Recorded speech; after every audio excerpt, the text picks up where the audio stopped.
The following podcast is a production of the Podpire Network. Find and listen to our podcasts at thepodpirenetwork.com or wherever you enjoy your podcast. The Podpire Network, a family of inspired podcasts.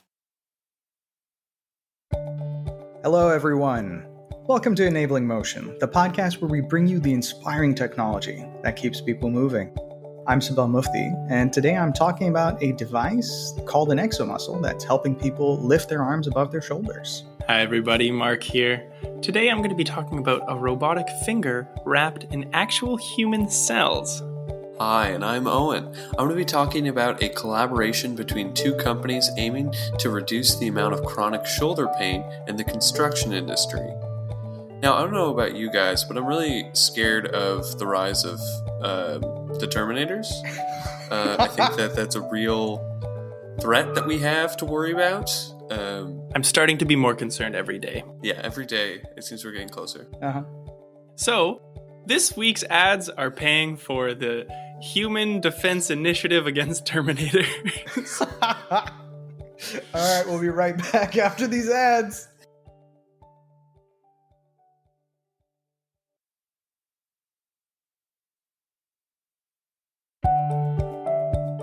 Thanks for listening to those ads.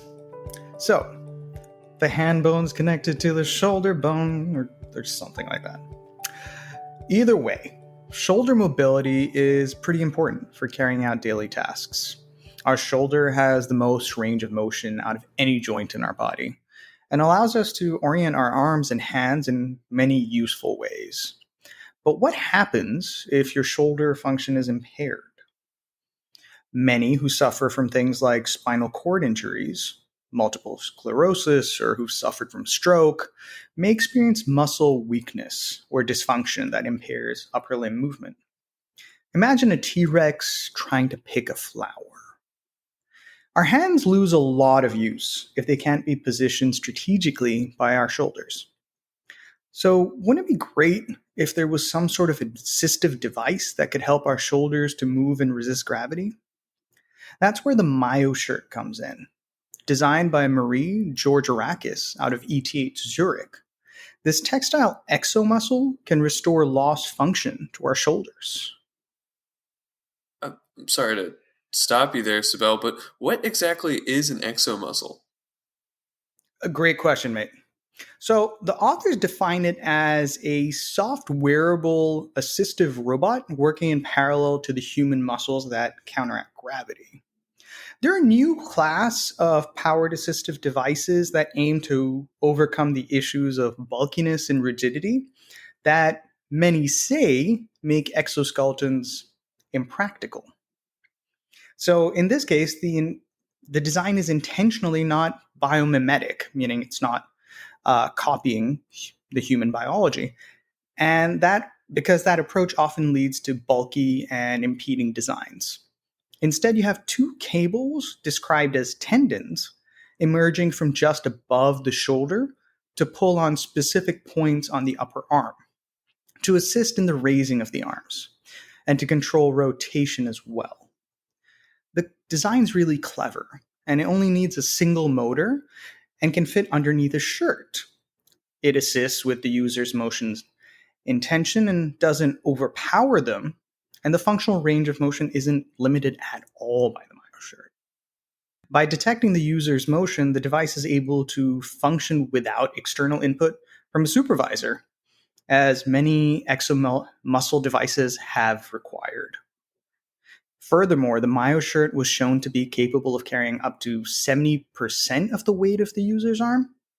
It actually can do 100%, but they found that 70% was sort of the perfect amount.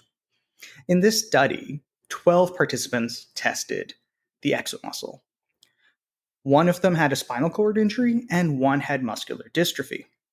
Most users found it intuitive and only needed a little bit of training to use it.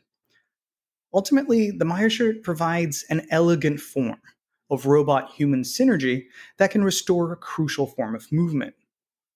Next steps are to test it outside the lab in natural environments. And I'm guessing they'll work on making it compact enough to be mobile, with a power and motor unit contained on the body itself. Amazing. I love the subtlety of devices like this. And once they do get those battery packs and the motors tucked away nicely, I think this is going to be a super useful tool to be implemented. Absolutely. So thanks for that, Sibel. For this episode, I'm taking us into a petri dish of true science fiction, into a future where artificial limbs aren't only indistinguishable from organic limbs, but might actually be at least to some degree organic themselves. Now, I recently spoke about artificial skin that was made to provide users with pressure, temperature, and humidity information. But the similarity that it had to real human skin in terms of actual texture and feel is still pretty distant. But how do we create a prosthetic that feels just like the real thing? Well, one option is silicone. Current silicone sculpting can emulate the look of human skin to an eerily close resemblance, and the feel isn't too far off either. Realistically, silicone replications are an amazing solution. One thing they cannot do, however, is regenerate. Now, this is where researchers from the University of Tokyo come in. They have devised a way to essentially wrap robotic components in lab-grown human skin. So before I explain their process, I'll quickly touch on some of the anatomy of human skin. Our skin is composed of 3 layers: the epidermis, or top protective layer, the dermis, or middle functional layer, and the hypodermis, or bottom cushioning layer. The layers that the researchers in Tokyo have focused on are the dermis and the epidermis. The team used collagen and human fibroblasts as an initial coating on a robotic finger. Collagen is a physiologically abundant, fibrous protein that contributes to the formation of connective tissue and gives strength to the dermis. Fibroblasts are a type of cell that are responsible for producing collagen within our skin, contributing to the structural makeup. The first layer is perfectly formed to the finger because the finger is placed in a petri dish and the cells are actually incubated with the finger suspended in the solution of connective tissue. After the first layer is attached, a second layer of keratinocytes seamlessly adhere to the undercoat. Keratinocytes make up a large proportion of the epidermis and act as a protective barrier, also contributing to our skin's impressive regeneration ability. With both these layers in place, the research team took a knife to the finger, leaving a little cut. And then they applied a small coating of collagen over the wound. Incredibly, the cells were able to regenerate and effectively heal the wound. The practical implementation of this technique will still need some things to be worked out, like how the cells would be able to be kept alive over longer periods of time. But I see this as the infancy of real human-robot hybrid technology, and I'm not sure whether to be fascinated or terrified. Now I'm going to throw it to some ads to pay for the defense against the inevitable Android invasion, and Owen will be right back afterwards, if there still is an Owen.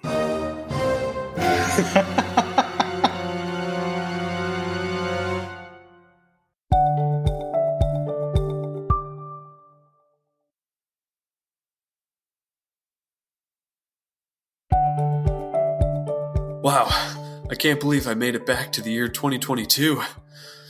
I wish I picked a better year. But enough about me. I'm here to tell you about a new technology that's aiming to help prevent chronic shoulder pain. Those of you who know me personally know that I've spent a lot of time in the construction industry. I've seen firsthand that overhead work can be incredibly tiring, and when you're tired, mistakes are bound to happen. So when I recently heard that Hilti had partnered with Autobot to develop an exoskeleton to help relieve the strain of overhead work on the body, I thought I had to talk about it on the podcast. The Hilti Exo 1 is a passive wearable exoskeleton that works to transfer the weight from your arms to your hips while doing overhead work. The device weighs a total of 4 pounds and attaches at the user's waist, shoulders, and just before the elbows on each arm. Independent studies and Autobot research have shown that this device can reduce the peak load on the muscles and relieves the shoulders by up to 47%. This is going to help prevent long-term health issues like chronic back and shoulder pain, and Hilti believes that this device can also improve productivity, allowing people to work for longer periods of time. You might have noticed that I mentioned that this was a passive exoskeleton system, which is different from the powered ones we've talked about previously. While a powered exoskeleton would use actuators or motors to provide support, a passive exoskeleton uses a series of purely mechanical devices to capture lost energy and repurpose it.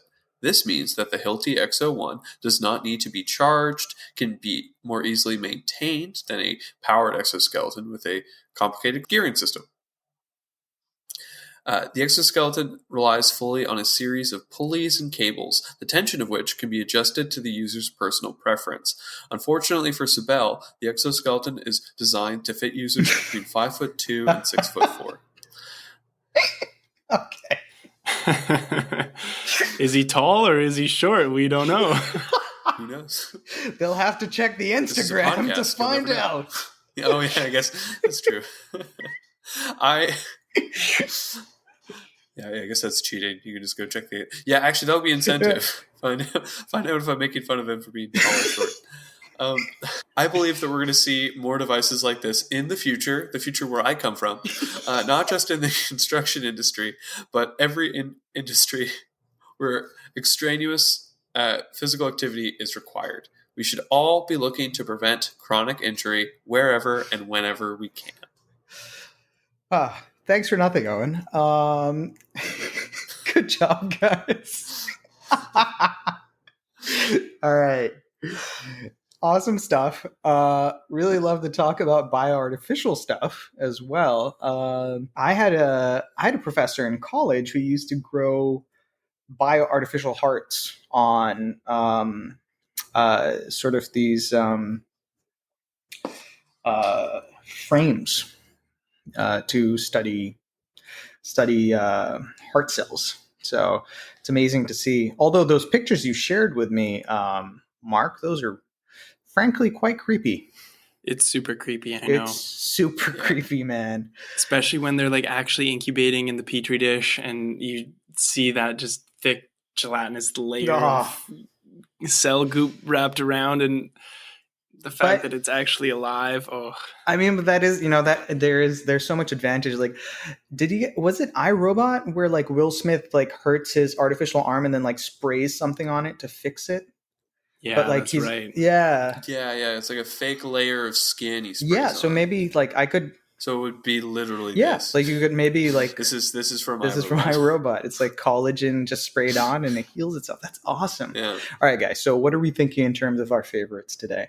I'm gonna let Owen go first so that he can be kept quiet for the rest of the episode. Yeah, I think that my favorite topic of today was Sibel's topic. I really thought that it was really interesting to hear about basically a different type of like exoskeleton and exomuscle instead. Like that is just super, super cool to me. Yeah, totally. Yeah. Marc, what about yours? What was your favorite? I think yours is my favorite, Owen. I love anything that can counteract the fact that we're constantly just selling our physical ability in the workforce, and to prevent all the damage that is inevitably going to happen throughout that process, I think would be phenomenal. So, right. I mean, you've also done a lot of construction stuff yourself too. Both of you guys have. And I feel it, Yeah, fair enough. Yeah, Owen, could you give our listeners a little bit of background as to why Hilti? We've talked about Ottobock as being a huge prosthetics manufacturer in the world, but why is Hilti significant? Oh, Hilti is a engineering and construction like tool supplier. So they sell like a lot of like power tools and other type of construction and engineering equipment. So they were seeing firsthand that people were suffering from chronic back and shoulder pain. So they looked to Ottobock to help them develop an exoskeleton for overhead work, which is some of like the most most tough work. Gotcha. No, very cool. Yeah, that makes sense. A power tool company would definitely know what's going on. Personally, I think I also am really intrigued by obviously can't pick my own. We've established that so well with Marc. I think I'm going to have to go with the Hilti passive exoskeleton system. It's really cool to see a purely mechanical system being used. And it's exactly what I'm hoping to see. I'm hoping we'll see more stuff like this, even in like jobs that require more standing, and we can just have sort of stuff where like a person can basically just like lean back and have sort of like a standing stool just built into something hidden inside like their overalls, for example. True. So yeah, amazing stuff, guys. Thank you to everyone for listening. If you have any thoughts or any ideas, please message us on Instagram at Enabling Motion Pod, where you can see whether Owen was making fun of me for being tall or short. Listen to us everywhere podcasts are found. And thank you to the Podpire Network for supporting this. We're very grateful to them. We'll be back in 2 weeks. Looking forward to chatting with you all soon. Take care.